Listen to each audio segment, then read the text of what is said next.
So I'll see you guys after the music. I need to just get the YouTube stream started first, so that it starts with a nice bit of music and starts in a healthy way. That's good. I don't know if somebody could just go to smartview.tv and just check that the stream is live, because most of my devices I can't do that because it automatically opens my YouTube app that then assumes I'm me and shows me stuff that other people don't see. So if someone just wants to check that there's a stream I'm coming there through. now. Is there a 0 to E equals MC squared live stream running? Yes, I think there might be. Okay, cool. So I will stop my camera for a minute, get the music going, and see you guys after the music. Ping all your friends in, and I'll see you after the music. Yeah, it's open. Fantastic. Okay, see you in a minute. Thank you, Yep. buddy.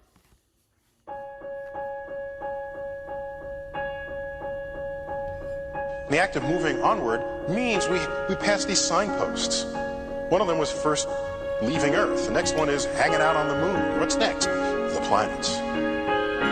Onward to the edge. We're moving onward to the edge. Here we are together. This fragile little world. This fragile little world. Onward to the edge. We're moving onward to the edge. Here we are together. This fragile little world.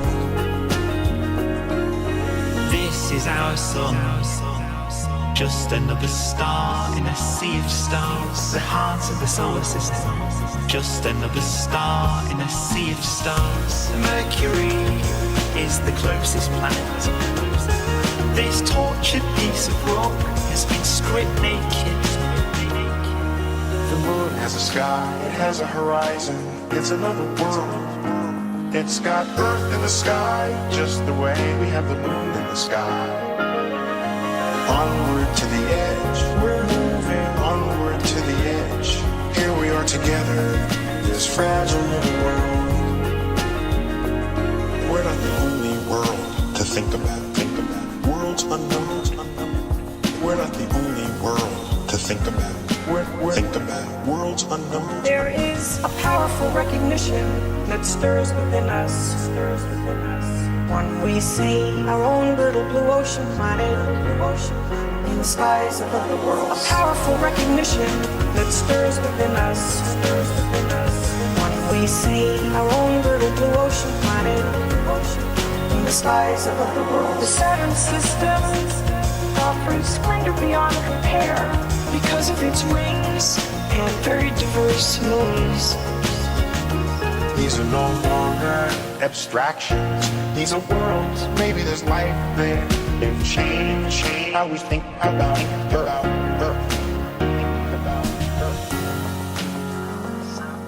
Our own little blue ocean, planet.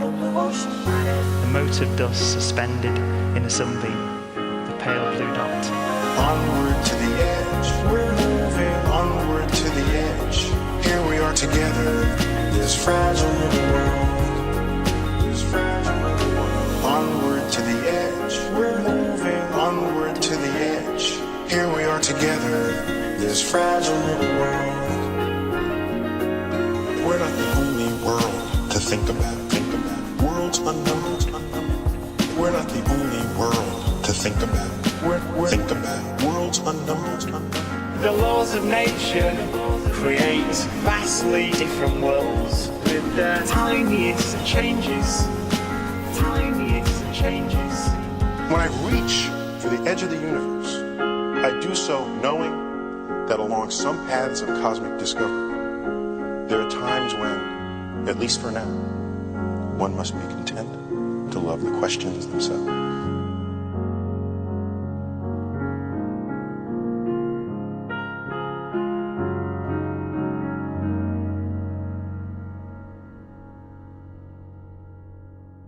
Well, hello YouTube and hello Clubhouse. This is a Clubhouse first experience, but if you do know that you're not going to jump up on stage here on Clubhouse, you can click the link in the chat, go over to YouTube and just listen, watch over there. You'll be able to see the slides and you can ask questions in the chat over there. Welcome, John, and other people. How are we all doing? Really good. Glad to be here, as always. It's better than the alternative. I'm not sure what the alternative is, but that's good. And for those of you on Clubhouse, this is the first of a series of rooms on 0 to E=mc². I've committed myself slightly earlier than I'm comfortable doing to streaming this series out. There may be gaps in it, maybe not every single week, but I'm going to do a live stream for an hour and a half at this time, which is 9 a.m. Pacific or 5 p.m. UK time. On some physics with our friends over on Clubhouse. Clubhouse is a social audio app that you can join us on if you wish. The link is in the chat in YouTube. Okay, cool, guys. So, John, do you want to say a few words about who you are, what you are, where you're from, and stuff? Yeah, okay. As long as we're doing this for posterity. My name is John Malincrot. I am a retired professor of physics. And Ben and I have been doing rooms on the Clubhouse app for some time aimed at interested lay people about physics, well established physics. We don't usually get into cutting edge type things because it's kind of nice just to look at things that are well established that most people know about, but to deal with them a little more in depth than they're often dealt with. And I think that's exactly what Ben is doing in this series on relativity.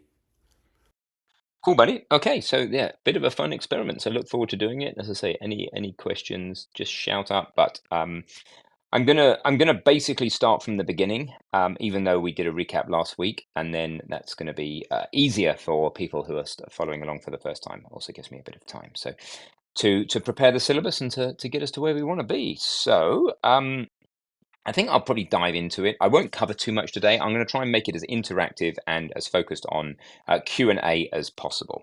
So the idea is to get us from 0, even if you've done no physics. You're going to need a little tiny bit of mathematics, but nothing more beyond high school mathematics. And we're going to try and go from 0 to hero.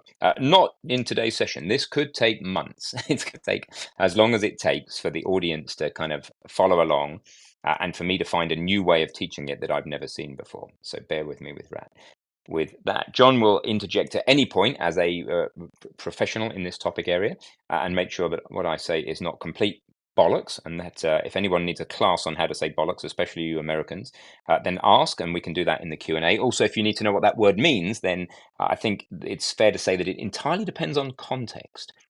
So, and we could discuss that in the Q&A, but it's absolutely not relevant to a relative motion, which is what we need to start by talking about. But it doesn't half confuse Americans, I have to tell you that word. So, what we're going to do is we're going to start off by just trying to lay aside some of the ways that we typically think about positions of things and things moving, and just accept that we're totally used to taking for granted that every time we talk about something moving, we're doing it relative to the ground underneath us, the ground near us, and the ground underneath us, the surface of the earth.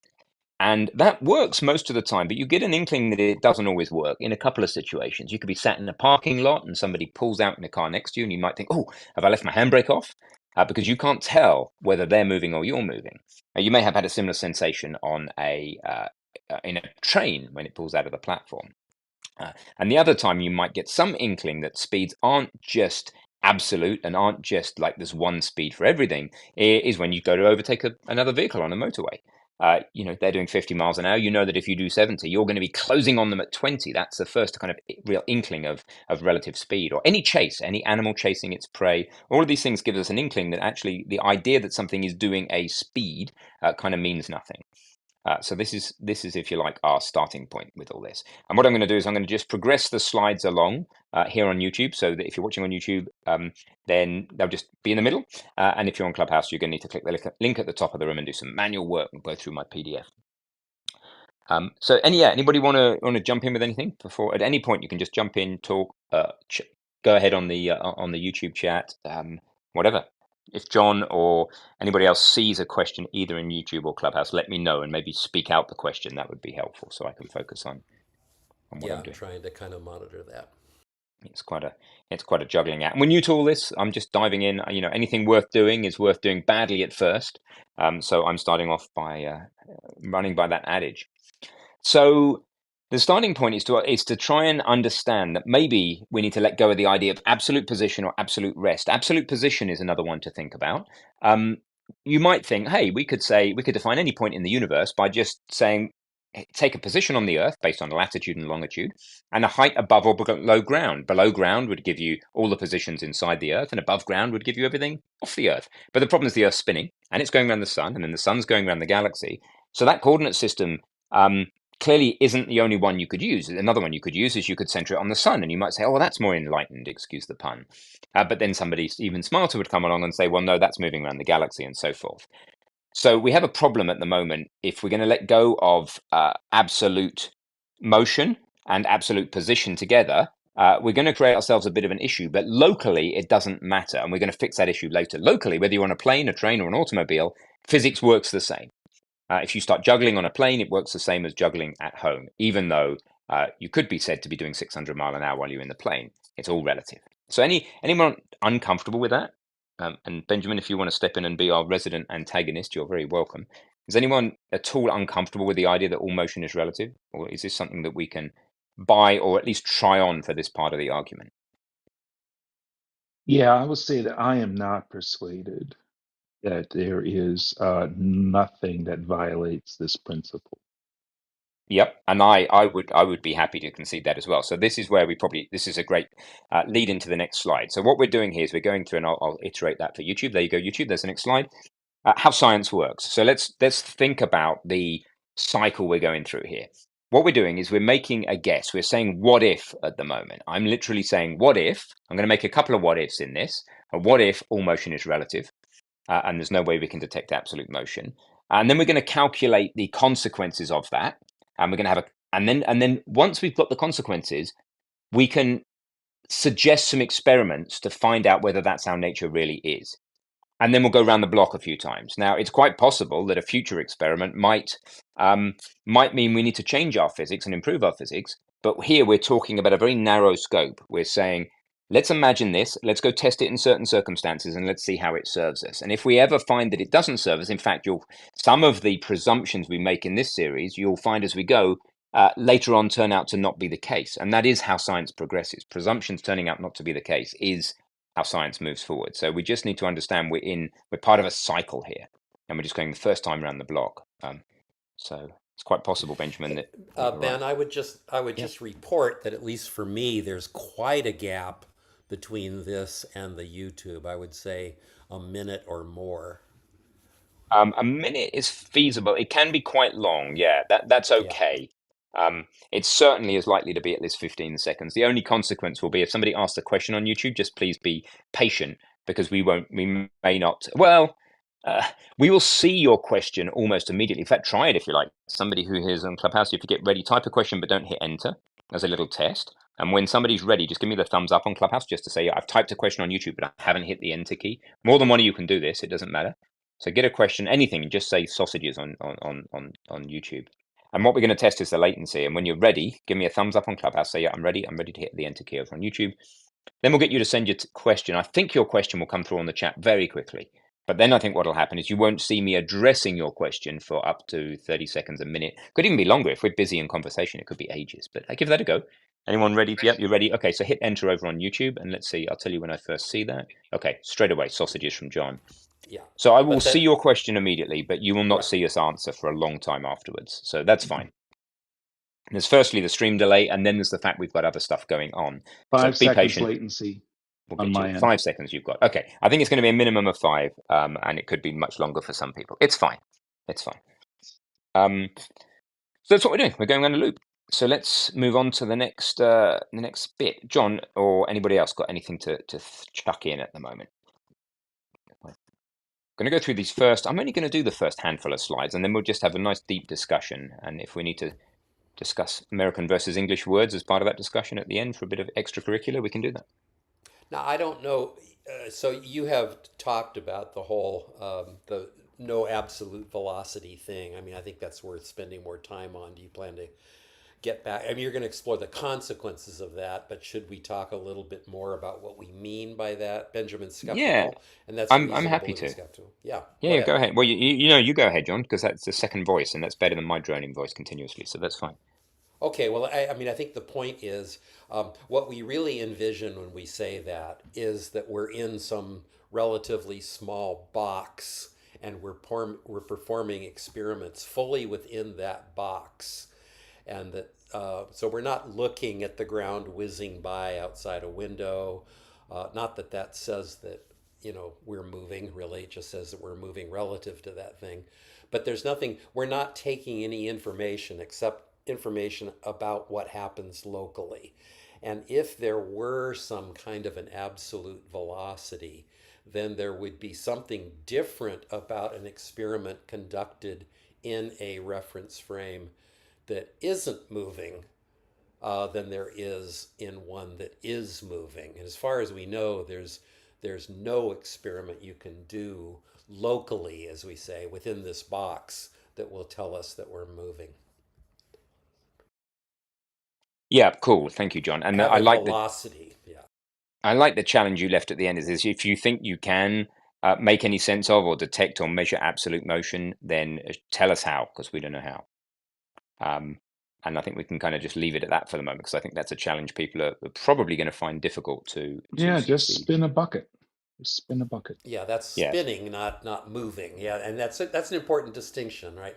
To spin requires something more than a local measurement in some sense, right? Only extended things can spin, at least classically. But it's a good point, and but the larger point is that we're not talking about rotational motion, and we're not even talking about motion written large. We're talking about translational velocity. We can detect acceleration, we can detect spin, we can tell when we're accelerating, we can tell when we're spinning, but we can't tell when we're just simply moving at some speed in some direction. Awesome clarifications. Yeah, so absolute rotation and absolute acceleration are real things, but it's the velocity that we have a challenge with. Okay, cool. I think we're good. So let's.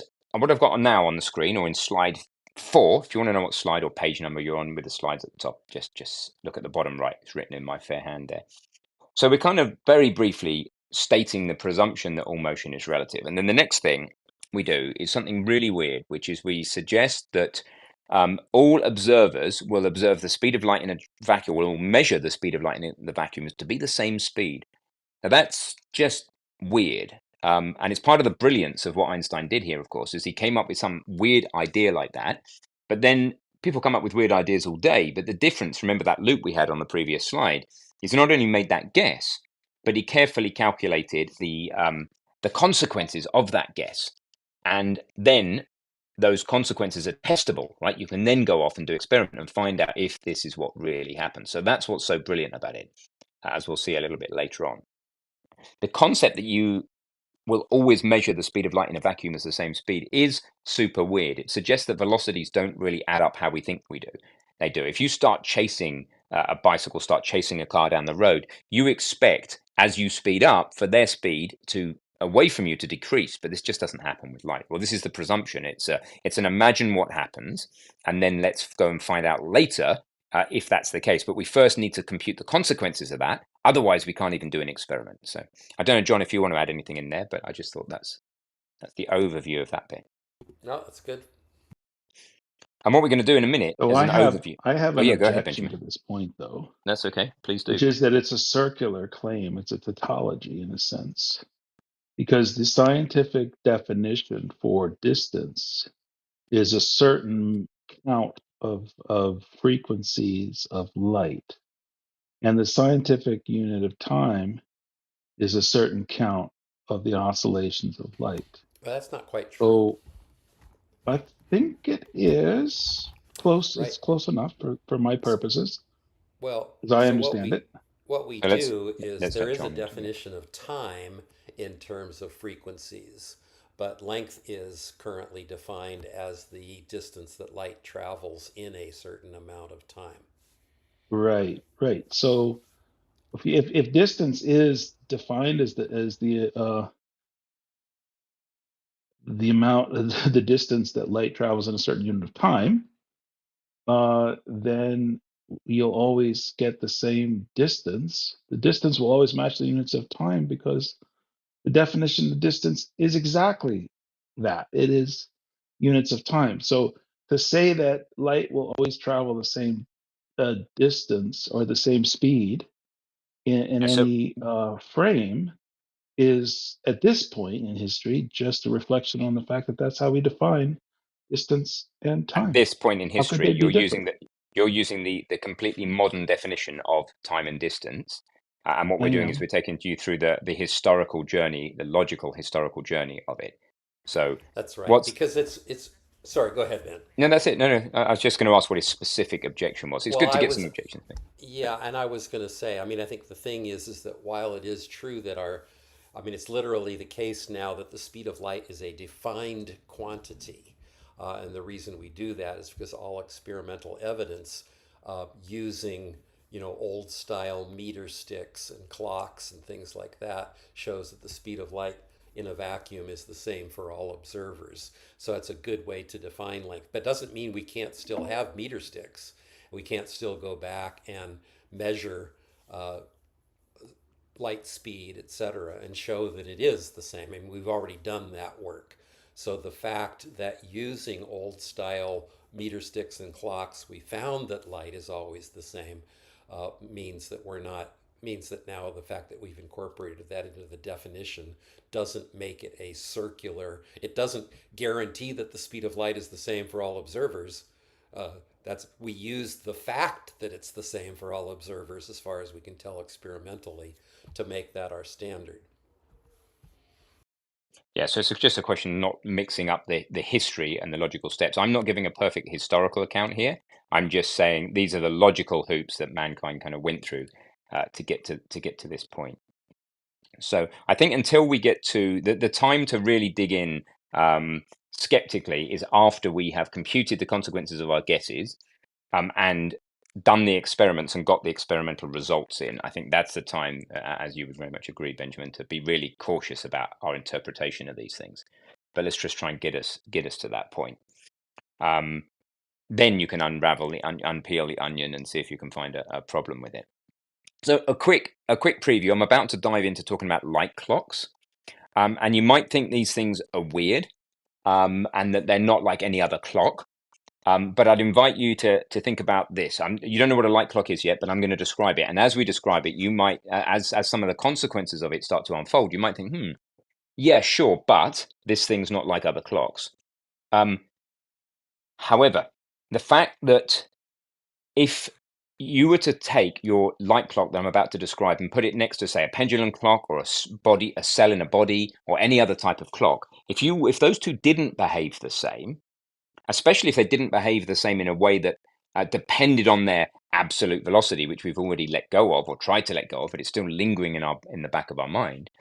Then you'd better use the difference in the speed between those two clocks. You'd set them off in perfect harmony, the light clock and this pendulum clock or this wristwatch or whatever you like, a stopwatch on your iPhone. And over time, they would differ in a way that would be different depending on how this thing is moving. Now, that's just not what we find to happen. So, almost philosophically, if there was a difference between the two clocks, you could use it to detect a difference between the two clocks due to motion. You could use it to detect that motion. And then we're back to square one. Well, square one was all motion is relative, and there's no experiment we can do to detect absolute motion. Therefore, whether absolute motion is a real thing or not, at this stage in history, it's not a scientific concept to talk about it because there's no way we could measure it. That's what we're presuming, and nobody has found yet a way to measure it. Certainly not at this level of science, where you don't want to get into cosmic microwave background radiation and stuff like that. That might be the case now or in the future, but this is miles away from the physics we're talking about now. We're talking about basic special relativity, if there's such a thing. That's basic rocket science. So just a preview that we will hopefully by the end of this convince you that any clock will behave like this light clock. And if it didn't, then presumption one falls apart. Anyone got anything they want to add in before we go into what light clocks are? Carlos is wondering whether he's in the past or the future. I think hopefully you're with us now, buddy. Hopefully I'm not making people sick with this camera. As I move my head left and right, it kind of swims around a bit following my face. So if you're watching that on YouTube, hopefully it's not too scary. John, Shamash, Hero, Benjamin, Carlos, anybody else want to jump in with anything? Alfonso's wanting to come up and he's very welcome to. Hey, Alfonso, how are you doing? Doing great. I knew this room was on because I got the notification on YouTube, and I wanted Ah, to be part of the cool kids as usual. Oh, yeah, yeah. cool. Come hang with Sweet. the cool kids. I'm going to keep this room to less than an hour, by the way, because just for the sake of the YouTube stream, I think that if somebody sees a video that's well over an hour, it's a real chore to do it. So I'd rather just do this series in smaller pieces like that, such that because YouTube will eventually transcribe all this and it'll sit there and people can find it and go back to it and listen to it. But they probably won't bother if it's super long. John, have you got anything you want to add before I talk about the? I will probably today only talk about the light clock, make sure everyone in the room gets it and on the YouTube chat gets it, and then give the qualitative understanding of it slowing down. And then I think I'll leave the maths of it till next time. Maybe just to emphasize what you said, this light clock might seem, especially when you start describing it, like something that wouldn't necessarily keep the same time depending on speed, etc., even though presumably your wristwatch would continue to, or other measures of time would. And so that's that what you're saying is that if that light clock were to, in any way that depended on how fast it was moving in an absolute sense, if it differed from other clocks in a way that changed somehow that wasn't always the same, then we could use it presumably to detect that velocity, yeah. Or at least know that we were moving at some velocity. Yeah, which we'll find is a concept that is difficult to pin down, the idea that we are moving. Just remember, we're so used to just pinning it to the local surface of the Earth. And then it does mean something to us. But we need to widen our perspective if we're going to get into this advanced shizzles. Okay, so the light clock. It's actually quite hard for me to see the slides with my broadcasting stuff, but I've got it. I've got it in front of me. So imagine, if you will, a I don't know, rolled up yoga mat, a tube about a meter long, something like that. We're just going to have a light clock that's a meter long. I've got a roll, a blue foam roller that I use to roll out my back, and that's about a meter long. And if that has transparency to it, or some sort of way of indicating to you where a light beam in it is, one way would be that it somehow just demonstrates to you where the light beam is. You could imagine there being a very light fog in there, so you could physically see the light beam. That might be the easiest way of thinking of it for moving forward. So it's like a perspex tube with mirrors on either end of the cylinder, like if it's a Coke can on the top and the bottom. Some way of injecting a light beam in, like you chuck it through the mirror and close the mirror up real quick, and some way of seeing its progress, which would be with something like smoke. And it's hypothetical clock. It would be difficult to build a real one, but hopefully you get the idea.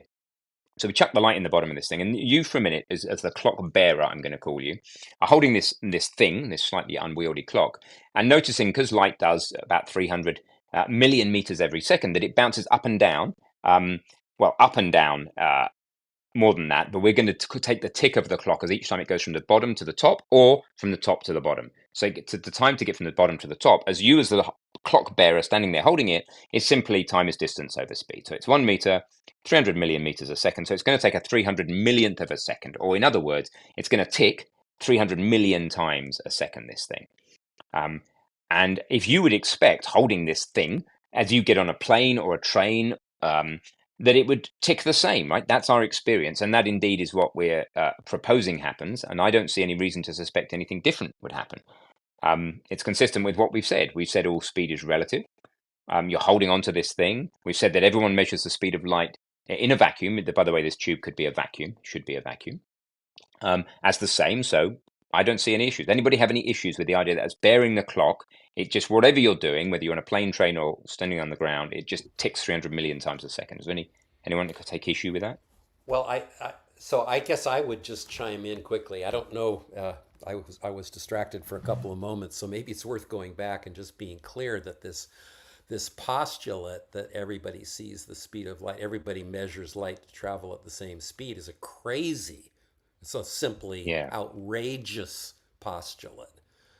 It's one that is borne out by every experiment we've ever done. No experiment we've ever done suggests that the speed of light is different for me than it is from somebody moving at some speed to the left or right.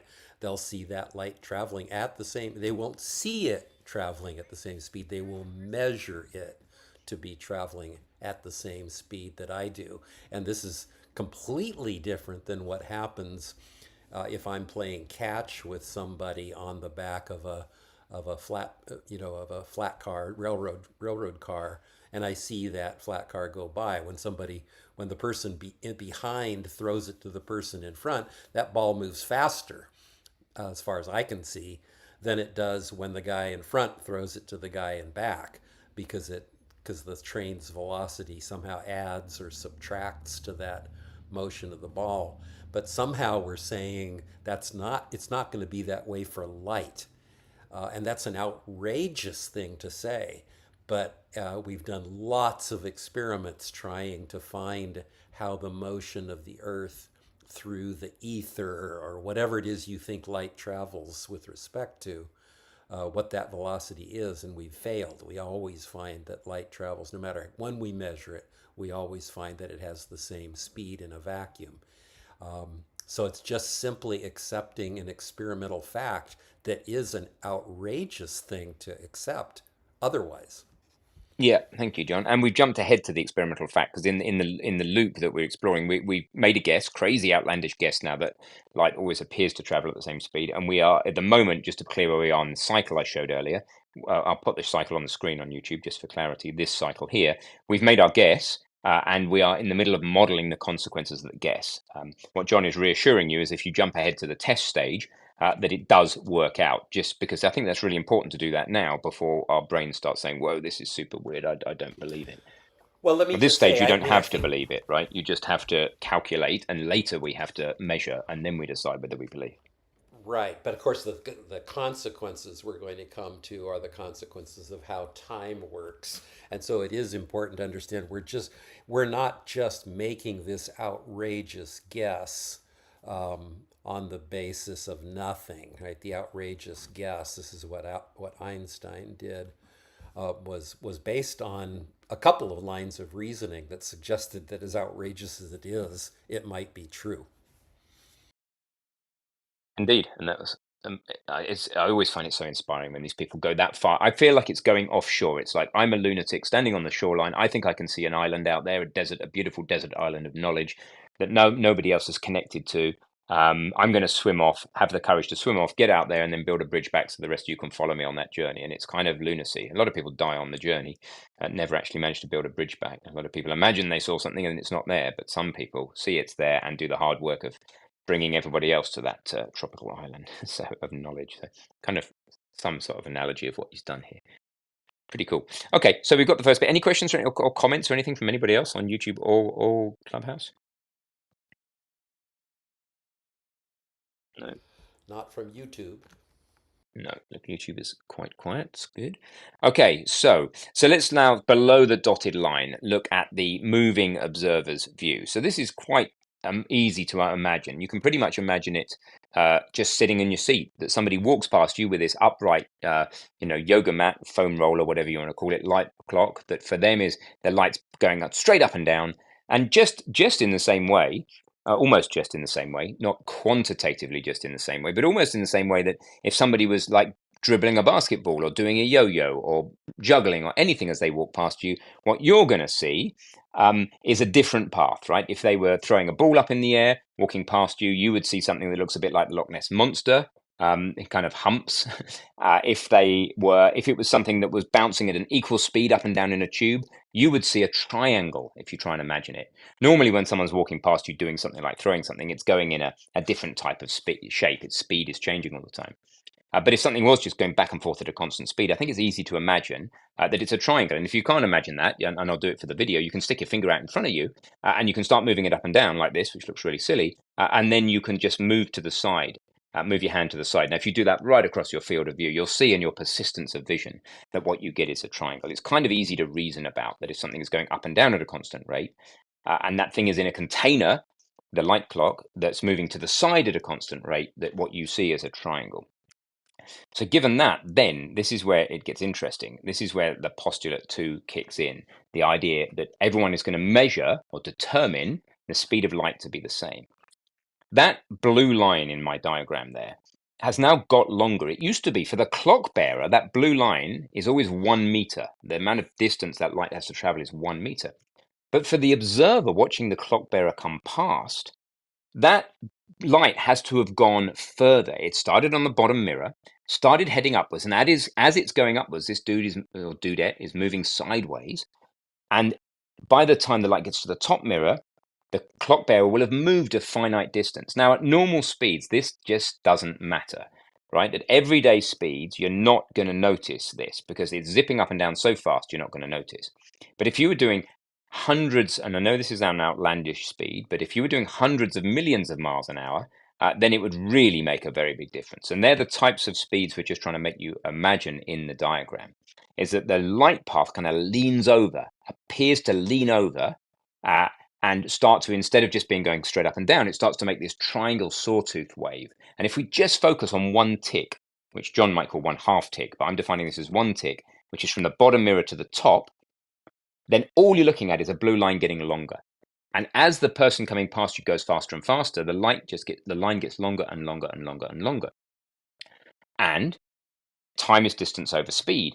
So the distance, the 1 meter, we've got good reasons to, and I'll let John explain. I like the truck thing, and it's John's idea, so I'll let John explain it. We've got very solid reasons to think that the 1 meter won't change. Well, I sit here and the clock bearer comes past, they'll always look like their light clock is 1 meter tall.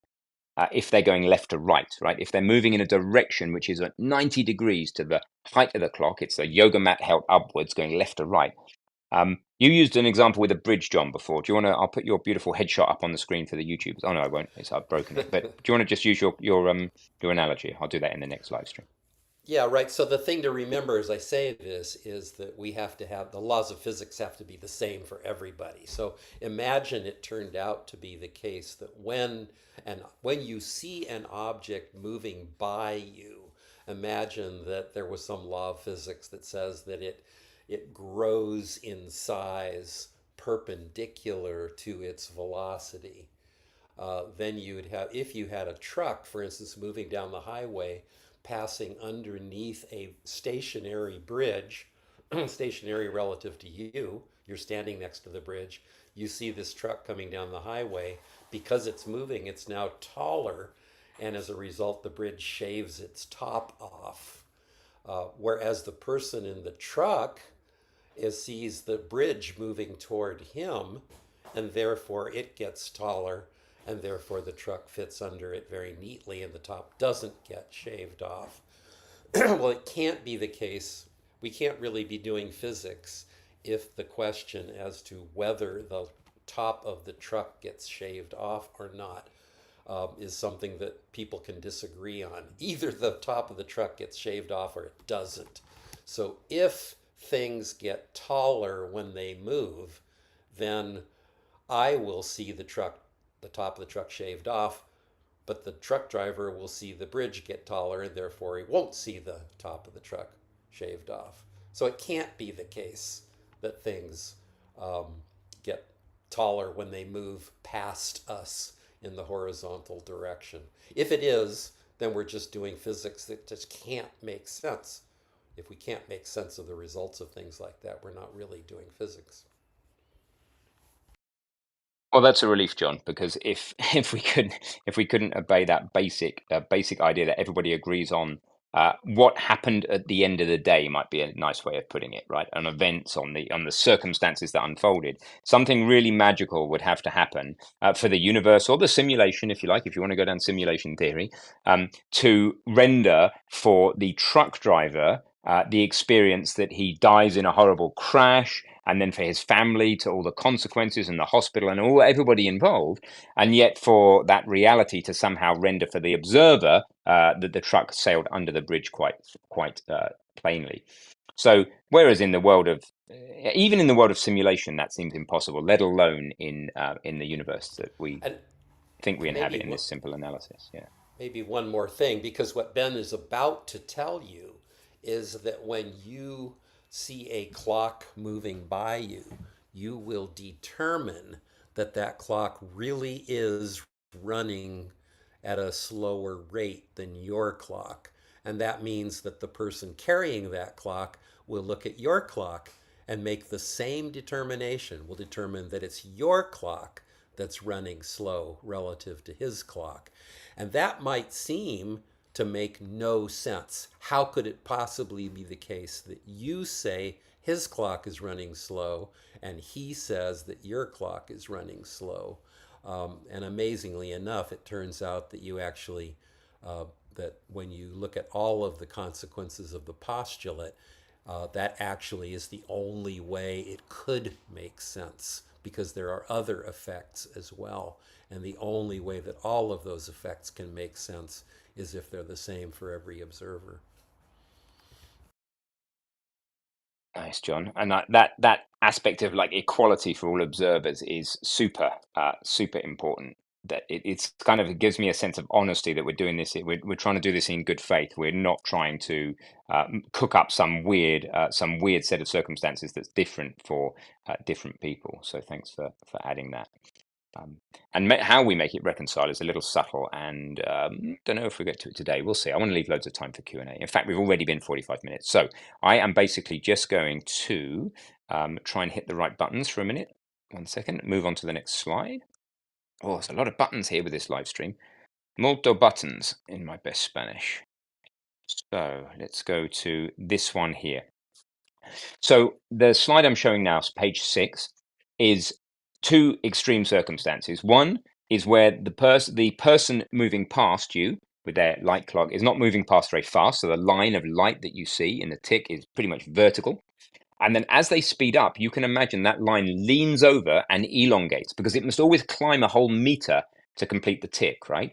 But as it's asked to climb a meter, as its speed increases and increases and increases, it can lean over arbitrarily until it's almost horizontal looking. Because if your clock bearer starts moving past you at hundreds of millions of miles an hour, there's a limit how fast they can appear to move past you, which is 670-ish million miles an hour, but hundreds of millions of miles an hour, then if you think about it, they will have traveled maybe 10 million miles in 1 second, or in 1 minute rather. And therefore, the fact that the light has traveled millions of miles in a minute, or hundreds of thousands of miles in a second, and has only gone up 1 meter, a yard-ish, basically looks horizontal. So there's almost no limit to how slow the tick can appear, is another way of saying it. The length of the blue light line is how much longer that line is than 1 meter is exactly how much slower the clock looks like it's ticking. If the light looks like it's a meter long, the light beam, then your clock is running at its normal speed. If it looks like it's 2 meters long, it's running at half speed. If it looks like it's 3 meters long, it's running at 1/3 speed. And that's kind of all we need to get to for now. The mathematics of it, anybody who's done any maths at school is going to look at this and say, hey, doesn't this look a bit like Pythagoras? Yes, it does. Can't we like quantify this properly? Yes, we can. But I think given that we're already 45 minutes in, I'm going to use any remaining time, next 10 minutes, to just take questions and conversation from YouTube and Clubhouse. So yeah, thanks guys for bearing with me. And thank you, by the way, for people bearing with me kind of restarting this thing again and again and again. It's all to do with my transition from what I was doing, which was training to be an electrician, which I'm kind of still doing. I've got a little bit more to do, but now my main focus is YouTube. So now, like the purpose of this is to get this content somewhere where it's going to be on YouTube forever, rather than just in a Clubhouse room that's fleeting and then nobody can find later, which is kind of seems sad.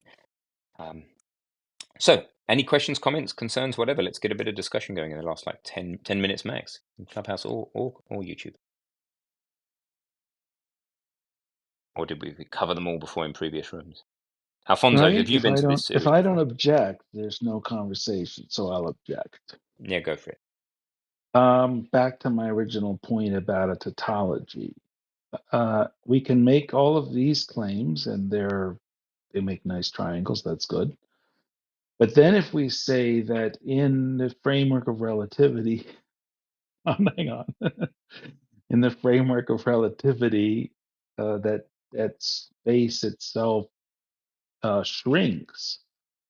This ends up just being another way of saying the speed of light changes in some places. So, um, it's a framework. It's a framework. I don't know that it's what's really happening, but it's a framework where we say the speed of light is constant and that space shrinks, but we could just as easily say space is always the same size and the speed of light changes. It seems like those are fungible claims. Well, notice that we're not saying that space shrinks. That's we haven't said that, and we won't say that. Not in special relativity, at least. Yeah, it's about what observers determine things to be rather than what things really are. In fact, all we can hope to do is work out what observers determine things to be and then test that against experiment. What things really are is beyond our reach, unfortunately. We're not smart enough as scientists to ever know that. But we will eventually get to a discussion in which space-time is curved, right? And curved implies that some Not parts not of it not space. not in this series. I don't need that to get to um not in this series. I mean, eventually, sure, but not in this series. All right, well, eventually, sure, is close enough for me.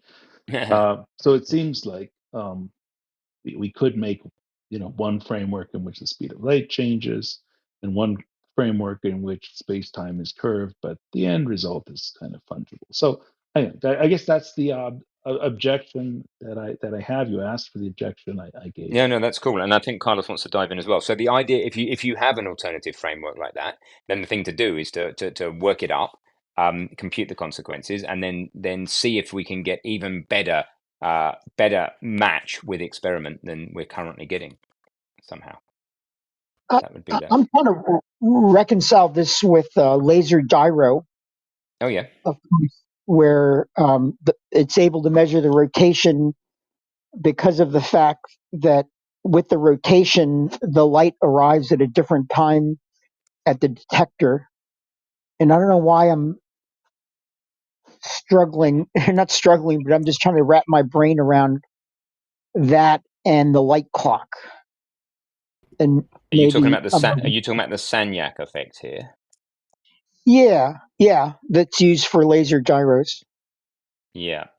Okay, I mean, it's jumping ahead a little bit. I don't really know how to field a question about, and I'll put a link in the chat, by the way, both in Wikipedia and on YouTube, sorry, in YouTube and on Clubhouse, so people can read about the Sagnac effect. How do Maybe. we field the Sagnac effect at this stage, John, without Well, I getting mean, too squirreled? I think at least qualitatively, this may seem at odds with things we're saying, but it isn't. Is that the Sagnac effect is fundamentally about the fact that if you go around a circle and then a little more than a circle, you've literally gone farther than if you go the other way around and meet it having gone less than a full circle. So when you send light in two different paths from around a circle, they will meet at the same time if they will meet at the same time, but if you send, a constant frequency around one direction and around the other direction, the place where the place, think about the Earth. I guess I have to have a physical thing rotating so that if I go around the Earth to the west, I have to go a shorter distance than if I go around the Earth to the east, because while I'm going around the Earth to the west, it rotates toward the east and meets me. Whereas if I go around to the east, I have to get back to where I started from and then a little more to get to the place on the earth that I started from. Does that make sense? That does make sense. So when you're rotating the circle, one laser light has to travel less, the other one has to travel more, and Right. that difference is what is used to measure the rotation using a laser gyro. That's right. And it Very wouldn't cool. it wouldn't make sense if there were no such thing as absolute rotation, but there is.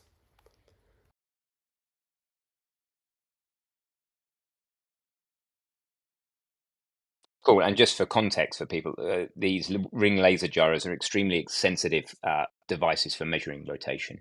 And they're used in things like inertial navigation systems in commercial aircraft. A lot of people don't realize that there's lots of ways that a commercial aircraft will navigate. One of them is it has a device called an inertial navigation unit that just sits there in the dark and typically under the cockpit somewhere, and just feels the movements of the plane. Which is kind of crazy that you could sit and imagine being put in the back of a truck in the dark and being told just by feeling all the movement, I'm going to drive you halfway across the states, and by the time you get to the other end, you're going to still know where you are. But they are precise enough to do that, even though all the errors of doing that add up, right? So if I stick you in the back of a truck and say, "Hey, work out where you are," you would be you'd feel yourself. You'd know you were going down your street, and you'd know you were still on your street, and you might know it's a dead end at the end or a T junction, and you feel that it turns right, and now you know because it's stopped and there's no other junctions that you're definitely at the end of the road and you turn right. But then you go a bit further, and the further you go, the more and more uncertain you get about where on earth you are. That's what I mean by the errors adding up. It's the same for you as it is for this poor old laser gyro. But if they're sufficiently precise, then actually they don't drift too badly. I think, I don't know if Benjamin knows better, but I think an INU drifts about 1 or 2 miles across the Atlantic, something like that. They're pretty damn good. And that's one of many ways that planes navigate. The primary these days, honestly, is GPS. But they like to say that they also rely on radio beacons that exist all around the world, which they do. You can also just look at the ground. It's called visual flight rules. There's lots of ways of doing it. But one of them is these inertial nav systems. So And they can be used to measure the rotation of the Earth, in fact. wow, fancy that. Yeah. Yeah, you can just stick them on a bench and they will spit out at 15 degrees an hour or thereabouts. Okay, cool. So I think anybody else got anything? I'd like to make this stream less than an hour, if at all possible, and have a bit of a break before John's room. So do come and see John in his room in half an hour. Has anybody got anything they want to chuck at us? And thank you, by the way, for participating with this stream. I hope that the Clubhouse people feel that the presence of the YouTube live stream hasn't detracted too much from it. And the good thing about this is it's now all enshrined in history and will be captioned automatically by YouTube and will be there on a playlist forevermore. So if we do our rooms like this, then they will outlive us. Whereas if we do them on Clubhouse, and when Clubhouse delete the replays, they're dead, which is a shame. So, and it's not a lot more work now that I've got it set up. So, and happy to help you with yours like that, John, if you wish in the future. All right, I think I'll wind it down with some music. What song should we go with? We started with Onward to the Edge. We'll go with Poetry of Reality, and at the end of the song, the music and the stream will end, and I'll see you all on the next one. And remember, it really helps me if you go over to YouTube, smartfew.tv, like, subscribe, and comment. It's hard not to say that in a teenage girl's voice, so that's what I'm doing. But it does help. And engagement and questions and comments on videos at this early stage really helps the algorithm to decide whether it's going to do its next big push. So if you want to go to smartfew.tv and just go to a bunch of videos and cause havoc like other people already have, then please do. See you all soon, and look forward to John's room. I'm going to go with the Poetry of Reality.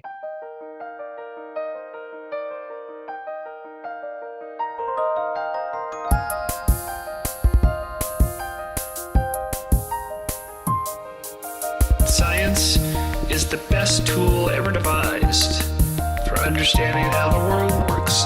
Science is a very human form of knowledge. We are always at the brink of the node. Science is a collaborative enterprise spanning the generations. We remember those who prepared the way, seeing for them also.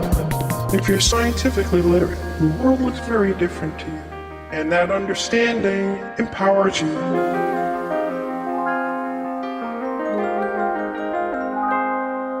There's real poetry in the real world. Science is the poetry of reality. We can do science, and with it, we can improve our lives. There's real poetry in the real world. Science is the poetry of reality. The story of humans is a story of ideas that shine light into dark corners.